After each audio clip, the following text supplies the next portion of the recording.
Assalamualaikum warahmatullahi wabarakatuh. In the previous video, you have looked at problems with respect to having one single line on a graph. And so in this video, you will be seeing problems related to having two lines on a graph. And there are three circumstances that we are going to cover in this video. The first one is related to having perpendicular lines, and then next we will talk about the point of intersection, and then the last circumstances is related to having parallel lines. So let's talk about the idea of perpendicular. Now, when you have two lines with gradients m1 and m2, they are said to be perpendicular if and only if, when you multiply both gradients, the answer is equal to -1.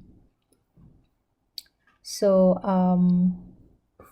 as you can see here, this is an example of two lines being perpendicular.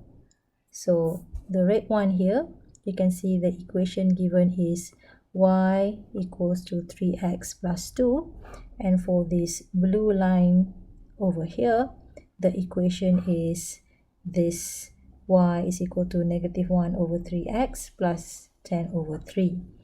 And based on these two equations, you can extract the gradient for each line.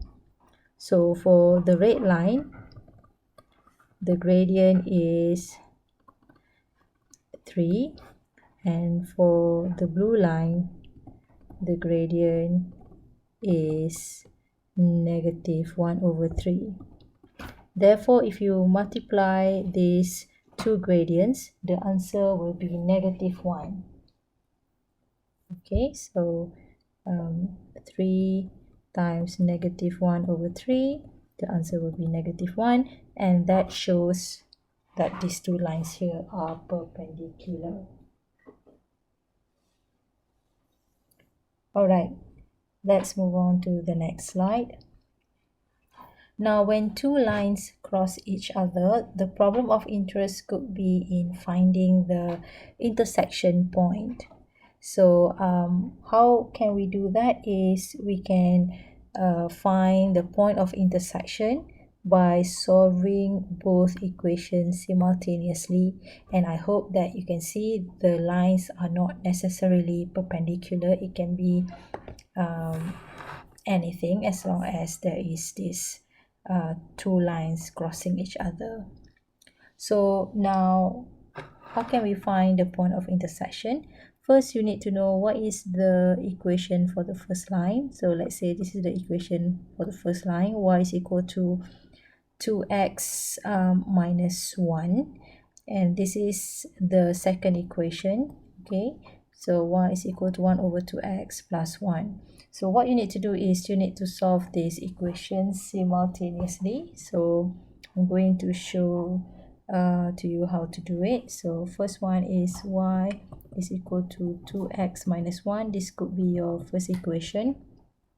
And next is y is equal to 1 over 2x plus 1. So this is the second equation. And based on that, maybe you can say we're going to do the next operation where equation 1 minus equation 2.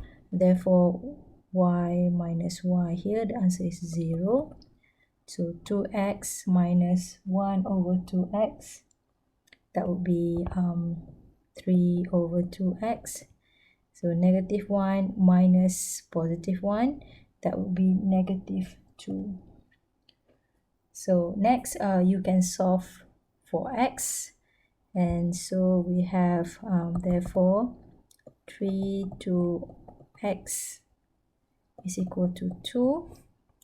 And so x is equal to 4/3. So that is our value for x. Next, you can solve for y.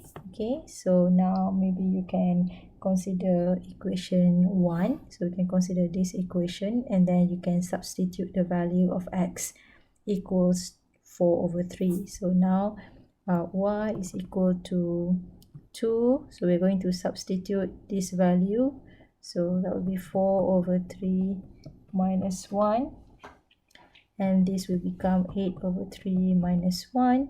So this then becomes 5/3.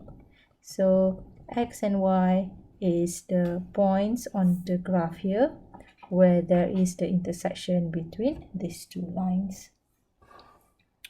All right, next we are going to look at the idea of parallel lines. So when you have two lines on a graph, the lines are said to be parallel if the value of gradient for equation 1 is the same as the value of gradient for equation 2.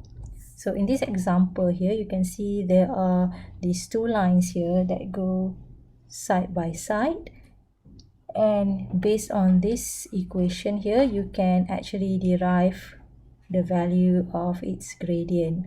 So for the first equation here, the gradient is 3, and on this one also the gradient is 3, and because of that we can say that these two lines here are parallel. Alright, thank you very much for watching. I will see you in the next video.